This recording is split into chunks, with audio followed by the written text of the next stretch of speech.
भगवान श्री कृष्ण को नमस्कार करते हुए आप सभी का अनंत एकेडमी ऑफ मैथमेटिक्स में स्वागत है। आज हम स्टार्ट करेंगे हिल्बर्ट स्पेस, जो कि आपकी एमएससी फोर्थ सेमेस्टर की बुक है, inner vector space and measure space. Definition है एक पहले तो, एन इनर प्रोडक्ट स्पेस और pre Hilbert space is a complex linear space x, यानी कि कॉम्प्लेक्स लीनियर स्पेस एक्स है, together with an inner product. Inner product में यहाँ डॉट और यहाँ डॉट है, बीच में कॉमा, यानी कि यहाँ पे दो एलिमेंट आएंगे कार्टेशियन प्रोडक्ट के हिसाब से, एक्स क्रॉस एक्स टू सी, यानी कि दोनों के दोनों नंबर एक्स से होंगे, उनके बीच में कार्टेशियन प्रोडक्ट लगेगा, जो सॉल्यूशन आएगा वो एक कॉम्प्लेक्स नंबर आएगा। सच डैट, और उसके साथ ये तीन प्रॉपर्टीज होंगे। First property x comma y है, तो उसे मैं लिख सकता हूँ वाई कोमा एक्स कॉन्जुगेट। फिर lambda x plus mu y comma z है, तो यहाँ पर लैम्डा भार एक्स का पेयर जेड के साथ, फिर प्लस म्यू भार वाई का पेयर जेड के साथ। और थर्ड प्रॉपर्टी कि जो एक्स कोमा एक्स है वो हमेशा greater than equal to zero होगा, and x comma x equal to zero, तो if and only if x equal to zero, अगर ये जीरो के इक्वल आ जाता है तो ये जो एलिमेंट है वो इक्वल टू क्या होगा, जीरो होगा। अब यहाँ से कुछ कंडीशंस और बनाएंगे, मेन तो डेफिनेशन यही खत्म हो जाती है, लेकिन अभी कुछ चीज़ें हैं जो आपको समझनी है। Condition one, reduce to x comma y is equal to y comma x if x is a real vector space. अगर आपके पास कॉम्प्लेक्स लीनियर स्पेस नहीं है, रियल वेक्टर स्पेस है, तब यहाँ पे कॉन्जुगेट लगाने की जरूरत नहीं होती, क्योंकि जेड का जो कॉन्जुगेट है इक्वल टू जेड ही होता है जब आपके पास किससे बिलोंग करे, इफ जेड इज रियल। ठीक है। अब नेक्स्ट कंडीशन हमारे पास ये है कि from one and two, one में तो क्या है आपके पास कि भाई x comma y is equal to y comma x का कॉन्जुगेट है, और सेकंड में ये कंडीशन है आपके पास। तो इसमें क्या किया इन्होंने, देखो कि भाई x comma lambda y plus mu z, अगर हम इसको ऐसे लेते हैं, पहले ना लेकर के बाद वालों में लैम्डा और म्यू आ जाते हैं, तब किस तरह से हम उसको ब्रेक करेंगे, तो पैटर्न देखना, इज इक्वल टू का साइन लगाओगे, lambda y plus mu z पहले आएगा, कोमा एक्स, और होल का कॉन्जुगेट लग जाएगा, क्योंकि प्रॉपर्टी फर्स्ट यही है कि एक्स कोमा वाई है, पलटते ही कॉन्जुगेट लग जाएगा। फिर lambda bar y comma x plus mu bar z comma y, second जो प्रॉपर्टी थी उसमें lambda bar y comma x, फिर plus mu bar z comma x, और होल का कॉन्जुगेट है ही। फिर इस कॉन्जुगेट को ब्रेक कर देंगे सेपरेट सेपरेट, फिर उसको फर्दर ब्रेक करेंगे, लैम्डा कॉन्जुगेट अलग, वाई कोमा एक्स, फिर plus mu z comma x का बार अलग, म्यू का अलग। ठीक है। तो अब यहाँ पर y कोमा एक्स है, इसको फिर से पलटेंगे तो कॉन्जुगेट हट जाएगा, तो x कोमा वाई हो जाएगा। इधर भी z कोमा एक्स को x कोमा जेड लिखूँ तो हट जाएगा। तो यहाँ पर कंडीशन अब क्या आती है, दो चीज़ें ध्यान रखना। अब यहाँ पर अगर मान लो आपके पास लैम्डा x कोमा वाई है और ये लैम्डा बाहर निकालना है, तो विदाउट बार बाहर आएगा। लेकिन अगर कोमा के बाद अगर लैम्डा है आपका, ठीक है, तो जब भी इसको बाहर लिखो तो इसका बार बाहर लिखना पड़ेगा ऐसे।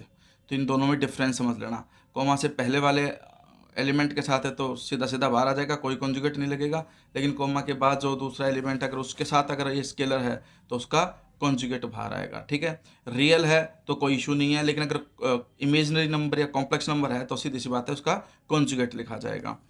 फिर आगे एक ऑब्जर्वेशन और आती है, if you observe that if अगर x comma z is equal to y comma z है फॉर ऑल जेड, जेड चाहे आपका कुछ भी हो, देन ये लेफ्ट में आएगा और x माइनस वाई हो जाएगा, सिर्फ जेड ही लिखा जाएगा। ठीक है। ऐसा मत कर देना कि भाई जेड माइनस जेड जीरो होगा, नहीं, सिर्फ x minus y comma z, क्योंकि फिर x के साथ जेड लिखा जाता है, फिर -1 बाहर आ जाता है, y के साथ जेड लिखा जाता है सेकेंड प्रॉपर्टी के अकॉर्डिंग फॉर ऑल जेड। फिर इन पर्टिकुलर जेड कुछ भी हो सकता है, मान लो थोड़ी देर के लिए जेड को मैंने x माइनस वाई ही ले लिया, तो ये क्या हो जाएगा, equal to zero, and hence by third property. और थर्ड प्रॉपर्टी क्या कहती है कि भाई x को x अगर जीरो था तो सीधी सी बात है जो ये x है आपके पास x माइनस वाई वो इक्वल टू जीरो होगा, तो x और y दोनों इक्वल आ जाएंगे।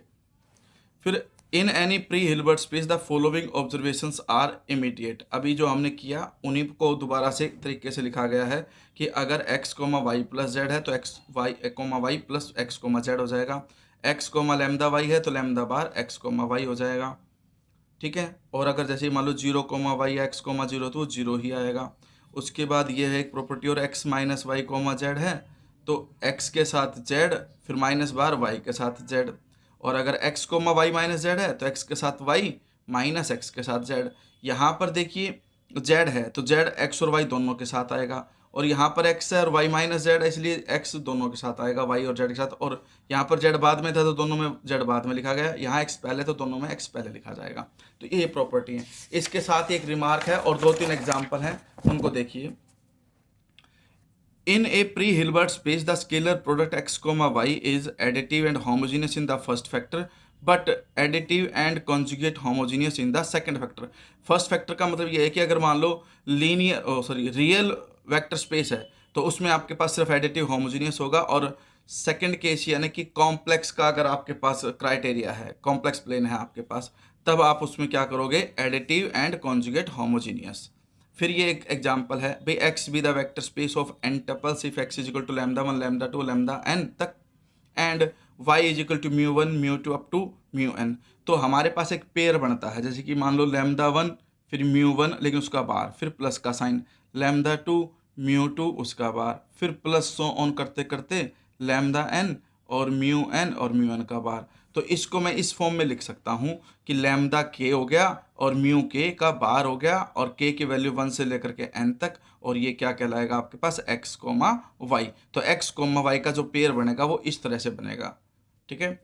तो then all the axioms for a pre Hilbert space are satisfied, this space is known as n dimensional unitary space. तो जब कभी भी आपके पास आगे किसी भी क्वेश्चन में ये लिखा मिल जाए कि भाई n डायमेंशनल यूनिटरी स्पेस, ठीक है, या Cn मिल जाए, तो इसका मतलब है कि हम ये प्रॉपर्टी अप्लाई करेंगे। नेक्स्ट एग्जांपल है C of a b the vector space of continuous function. ये जो है स्पेस है vector space of continuous functions defined on a b. तो सी ए बी का मतलब क्या हुआ, vector space of continuous functions defined on a b. जो भी यहाँ पर फिर इंटरवल होगा हम उसी का यूज करेंगे, जहाँ पर a is less than b define करेंगे। X comma y is equal to, इसमें इंटीग्रेशन होगा a to b x t into y t का कॉन्जुगेट और डी टी, ठीक है। Then CAB is a pre-Hilbert space known as the pre-Hilbert space of continuous functions on AB। ये pre-Hilbert space कह रहा है तो इसका मतलब ऑटोमेटिकली वो तीनों प्रॉपर्टी जो हैं वो सेटिस्फाइड होंगी, ठीक है। फिर थर्ड एग्जांपल है, let P be the vector space of finitely non zero sequence if x is equal to lambda k and mu is equal to sequence of mu k. Same way में lambda के mu के बार हो जाएगा k equal to 1 से लेकर के infinity तक। ध्यान रखना, इस वाले में n टपल्स था, सिर्फ n तक गए थे, अब की बार इन्फिनिटी तक जा रहे हैं क्योंकि इसमें कोई लिमिट नहीं दे रखी। तो P B is a pre Hilbert space known as the pre Hilbert space of finitely non zero sequence, ठीक है। तो ये सारी कंडीशंस आपको प्री हिल्बर्ट स्पेस की याद रखनी है, और अगर आपको पूरी बुक साथ साथ करते जाना है तो एपिसोड वाइज देखें और मेरे चैनल को सब्सक्राइब करें। धन्यवाद।